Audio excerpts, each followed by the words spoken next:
lagi kepada semua sahabat-sahabat di Indonesia, terutama buat umat Muslim, atas postingan saya yang mungkin yang membuat marah semua umat Muslim. Dengan hati yang tulus saya memohon maaf, dan sekiranya semua umat Muslim di seluruh Indonesia, terutama di Kota Maroko, mau memaafkan kesalahan saya, dan saya berjanji saya tidak akan mengulangi hal itu lagi. Dan juga saya meminta maaf buat keluarga saya, terutama mama, papa, kemudian kakak, adik, dan seluruh keluarga saya. Saya meminta maaf atas kesalahan yang saya buat, yang membuat malu keluarga saya, terutama juga diri saya. Dan sekiranya keluarga saya memaafkan saya dan juga sahabat-sahabat yang ada di gereja. Dan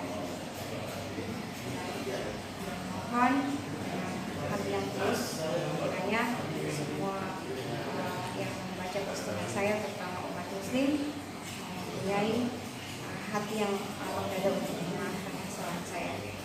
Saya kira cukup sampai di sini. Sekian dan terima kasih.